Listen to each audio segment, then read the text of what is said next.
Which is the correct statement? Coefficient of determination is the square of the coefficient of correlation. Coefficient of determination always be in a range of 0 and 1. Coefficient of determination is the square of coefficient of correlation. जो coefficient of correlation होता है ना वो r होता है, ठीक है, और कोएफिशिएंट ऑफ जो डिटर्मिनेशन का साइन होता है वो आर स्केयर होता है. तो इट मीन्स कि अगर कोएफिशिएंट ऑफ कोरिलेशन का हम स्केयर ले लें तो वो R2 ही हो गया ना. तो इट मीन्स के पहला ऑप्शन आपका करेक्ट है.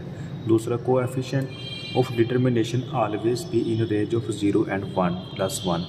तो आपने एक बात याद रखनी है, कोएफिशिएंट ऑफ डिटर्मिनेशन की रेंज होती है ना वो +0 to 1 होती है, ठीक है. ये कभी भी नेगेटिव नहीं होता. मिसाल के तौर पर कोई भी आप वैल्यू लेते हैं, ठीक है, कोएफिशिएंट ऑफ कोरिलेशन की 0.2 या माइनस कुछ भी आती है तो आप इसका जैसे स्केल होगा ये आपका माइनस का साइन है ये प्लस में पॉजिटिव में कन्वर्ट हो जाएगा, ठीक है. तो कोएफिशिएंट ऑफ डिटर्मिनेशन जो होता है ना ये ऑलवेज जो होता है ना 0 to 1 होता है. तो इट मीन्स कि ये दूसरा हमें सीक्वेंस भी हमारा ठीक है. नेक्स्ट मूव होते हैं, इसमें बहुत करेक्ट होगा. You are given the 7 true and false and find the probability at least 1 will be correct. ठीक है, ट्रू एंड फॉल्स हमारे पास 7 हैं. तो सबसे पहले आपने क्या है, प्रोबेबिलिटी जो हमारी मैक्सिमम होती है ना वो 1 होती है, ठीक है. और हमारे पास जो x की वैल्यू है एट लीस्ट, इसका मतलब होता है x greater than equal to 1. अब हम क्या कर सकते हैं कि x greater than equal to 1 या तो x greater than equal to 1 या इससे अब जो वैल्यूज़ है उसको फाइंड कर लें, या x इज़ इक्वल टू 0 इसकी वैल्यू निकाल के, ठीक है, 1 में से माइनस कर दे तो जो बाकी हमारे पास बचेगा वो आंसर आ जाएगा. तो मेरे लिए x इज़ इक्वल टू 0 की वैल्यू निकालना आसान है एज़ कम्पेयर टू अदर. तो क्या कर लेंगे, x greater than equal to 1 is equal to 1 minus x is equal to 0, ठीक है. तो ये जो हमारा फार्मूला लगेगा CP/Q का होता है. Q कहते हैं प्रोबेबिलिटी ऑफ फेलियर को और P कहते हैं प्रोबेबिलिटी ऑफ सक्सेस को और C हमारा कम्बिनेशन होता है. और इस होल को ना हम बाइनोमियल का फार्मूला कहते हैं, ठीक है. अच्छा, सेम वैल्यूज पुट करते हैं. x greater than equal to 1 is equal to 1 minus x is equal to 0 put कर रहे हैं. तो क्या होगा हमारा C टोटल कितने हमारे पास 7 combination 0 multiply true and false है, या तो वो गलत होगा या तो वो ठीक होगा. तो इट मीन्स कि हमारे पास सिर्फ 2 ऑप्शन है, 50-50% चांसेस है फेलियर और सक्सेस के, ठीक है. तो इट मीन्स कि मैं इसको 1/2 ले लेता हूँ. इसकी पावर x 0 है तो ये पावर 0 हो जाएगी, मल्टीप्लाई अगेन 1/2, इसकी पावर कितनी होगी, बाकी जो बचेगा 7, तो ये 7 इधर आ जाएगा, ठीक है. तो x greater than equal to जो 1 आपके पास आ जाएगा ना वो कैलकुलेटर पर आप इसलिए इसकी वैल्यू सेपरेट निकाल लें, ठीक है, या ओवरऑल इकट्ठा पुट कर दें तो आपका आंसर आ जाएगा 0.992 समथिंग का आ जाएगा, ठीक है. यही आपका आंसर होगा. MCQ नंबर 3 डिस्कस करते हैं. इफ़ नैना एंड मैना both invest the same amount for 6 years, हमारे पास जो n है वो 6 आ गया, ठीक है, एट 9% एंड 10%. जो नैना का है वो 9% है और जो मैना का रेट ऑफ इंटरेस्ट है वो 10% है, ठीक है, respectively. How much percentage more amount Naina will have after 6 years. अच्छा, इसमें ना मैना का जिक्र किया है तो आपको सिंपल सी बात है, जिसका रेट ऑफ इंटरेस्ट ज़्यादा होगा तो इट मीन्स के ऑटोमेटिक 6 साल बाद उसके पास वैल्यूज़ भी ज़्यादा होगी. तो हम फ्यूचर वैल्यू का फार्मूला भी लगा सकते हैं, वो आ जाएगा P × 1 + R⁻n, ठीक है. तो इसी को हम सेम फार्मूले में पुट कर देते हैं. फ्यूचर वैल्यू इसकी पहले फाइंड कर लेते हैं, मिसाल के तौर पर ये अलग निकाले तो इट मीन्स के जो पहले इसकी आएगी ना, मैना का पूछा तो मैना का इंटरेस्ट रेट ज़्यादा है तो इसका 10% ज़्यादा होगा. मैं पुट कर लेता हूँ P × 1 + 1 + 10% पावर 6. तो डिफरेंस ही मालूम करेंगे, ठीक है. मैं माइनस कर देता हूँ इसको, P × 1 + 9% पावर 6। अच्छा, सम टाइम ना जो स्टूडेंट्स मोस्टली कंफ्यूज होते हैं ना, वो ये कहते हैं कि सर इसमें तो हमें प्रेजेंट वैल्यू नहीं दी हुई या इसमें हमें पी नहीं दिया हुआ। तो यहाँ पे आपके सामने देखो, ये पी प्लस का है, ये माइनस का है, ये आपस में कट हो रहा है। तो आप अगेन लिख सकते हो future value is equal to 1 + 10% power 6 minus 1 + 9%, ठीक है, पावर 6। इस सेम वैल्यू को कैलकुलेटर पे आप पुट करेंगे ना, तो आपका जो आंसर आ जाएगा वो 0.094 समथिंग आएगा, ठीक है। तो इसी को आप मल्टीप्लाई 100 कर दें तो आपका आंसर आ जाएगा 9.4%। यही आपका आंसर होगा। ये परसेंटेज की डिफरेंस उसने बता दिया कि ये डिफरेंस होगा हमारा। ये वो अमाउंट है जो मैंने मतलब कि ज़्यादा हासिल करेगी, 9.4% उसको ज़्यादा मिलेगा। MCQs नंबर 4 पे आ जाए। If a dice is rolled 5 times, probability of appearing eight least 1 time. सबसे पहले आपको डाइस का पता होना चाहिए। जो डाइस होता है ना, इसकी हमेशा 6 साइड्स होती हैं, ठीक है। इफ़ अ डाइस, अगर हम एक डाइस को रोल करते हैं 5 टाइम्स, 5 दफ़ा, probability of appearing eight least 1 time, axis में भी हमारा ग्रेटर देन इक्वल टू 1 है, ठीक है। तो सेम हम पहले x इज़ इक्वल टू 0 की वैल्यू निकाल लेंगे, मतलब कि 0 की वैल्यू निकाल के 1 में से माइनस कर दूँ। मैं इसको ऐसे लिख सकता हूँ 1 minus x is equal to 0, ठीक है। जो भी आंसर आएगा प्रोबेबिलिटी का उसको माइनस कर देंगे। तो x greater than equal to 1 is equal to 1 minus, same formula लगेगा, ठीक है। अच्छा, पहले हमारे पास क्वेश्चन था जिसमें ट्रू एंड फॉल्स थे, मतलब कि हमारे पास या तो फेलियर है या तो सक्सेस है, मतलब 1/2। अब इधर हमारे पास डाइसिस है, डाइसिस की 6 साइड होती है। तो इसमें कहता है कि एटलीस्ट 1 टाइम, ठीक है, probability of appearing at least 1 time. तो इसमें हमने फाइंड क्या करना है कि कम से कम ना एक दफ़ा, मतलब टोटल डाइस की 6 साइडें हैं,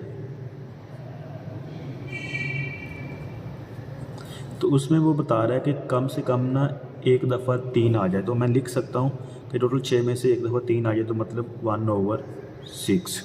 तो इसमें हम वही हिसाब लगाएंगे 1/6, ठीक है।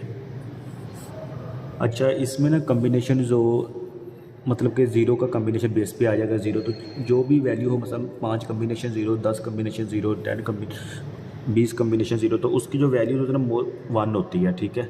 मिसाल के तौर पर आप 5 कम्बिनेशन 0 फाइंड कर लें, 10 कम्बिनेशन 0 फाइंड कर लें, 20 कम्बिनेशन 0 फाइंड कर लें, तो ये सब 1 के बराबर होंगे।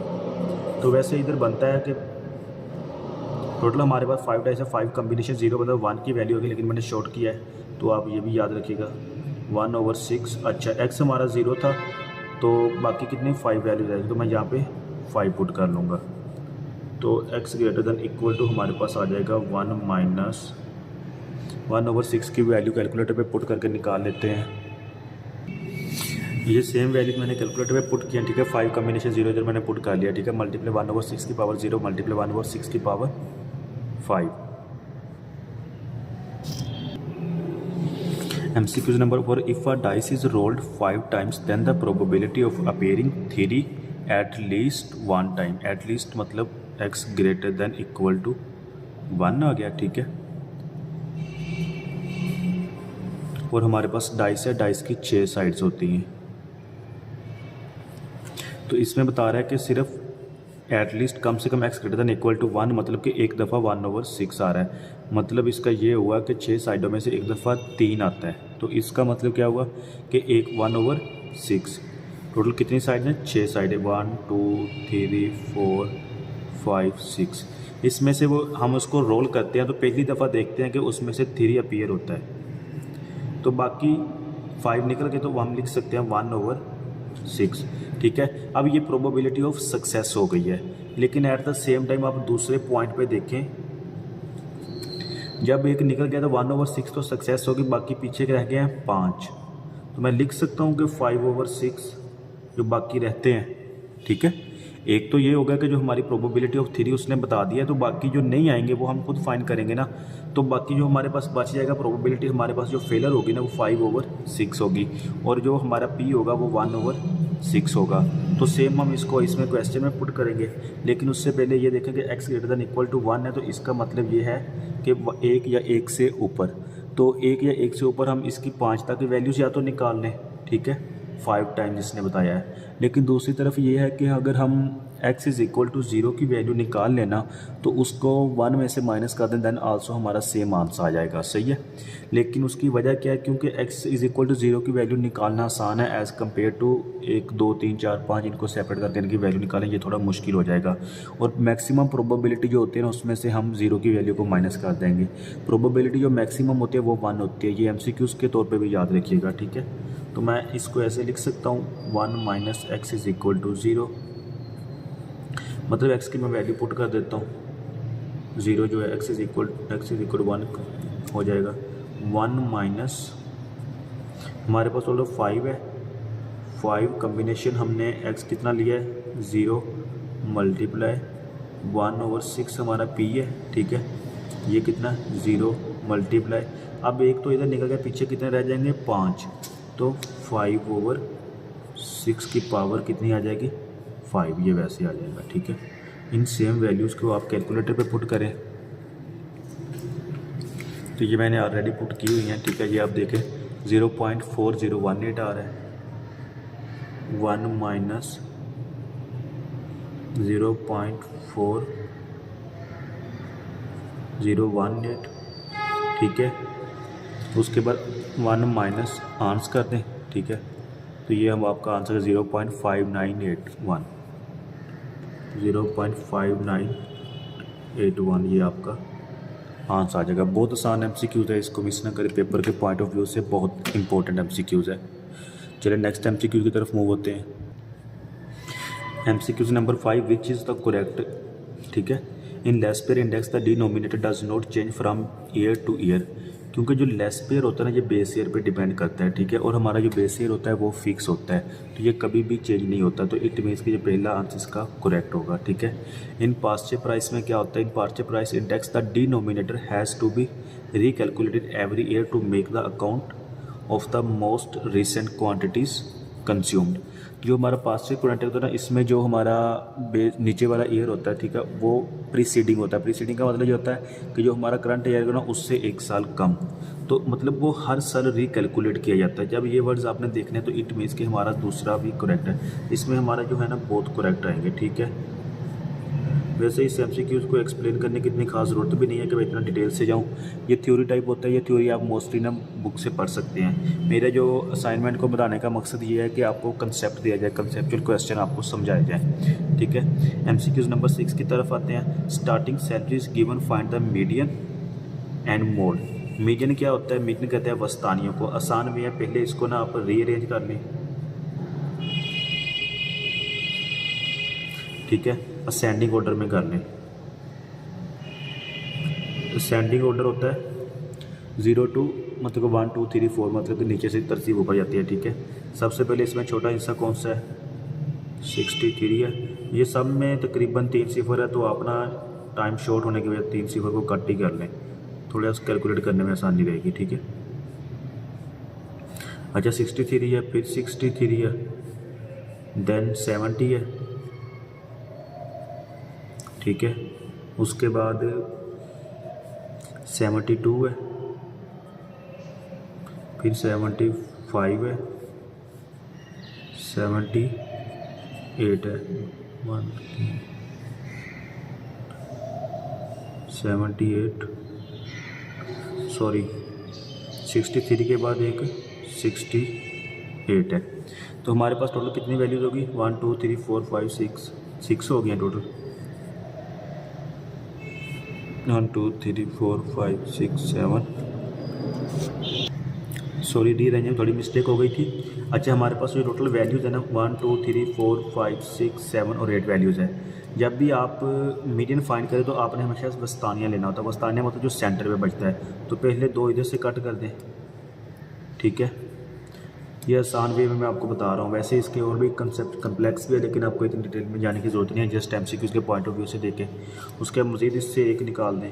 अब पीछे आपके पास ये 2 रह गए हैं, ठीक है। अगर तो आपका एक रह जाए तो इट मीन्स कि वही हमारा मीडियन होगा, लेकिन अगर 2 रह जाएँ तो आप इसको प्लस करके 2 पे डिवाइड कर दें। ठीक है, तो ये आपका 69 आ गया। वही अब जो सिफर आपने ली थी वो यहीं पे अगेन लगा दें, तो आपका जो मीडियन होगा ना वो 69 होगा।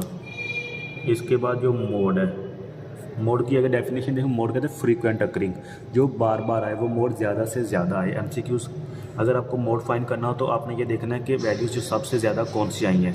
तो इसी में देखें 63, 63, 65, 68, 670, 72, ये सिर्फ 2 वैल्यूज ऐसे हैं जो 2 दफ़ा आई हैं, एक वैल्यू 63। ठीक है, तो हमारा जो मोड होगा ना वो 63 होगा।